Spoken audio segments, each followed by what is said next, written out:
Kapolda Sulawesi Selatan Irjen Nanang Sujana memerintahkan pada anggotanya untuk menindak tegas para pelaku kejahatan, khususnya pelaku penganiayaan dengan menggunakan busur panah.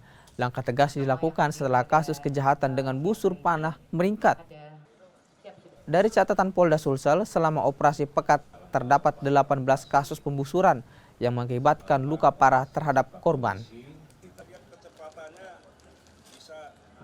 Jadi terkait dengan masalah penggusuran, ya memang ini makanya ini PR bagi kami ya, masalah penggusuran ini.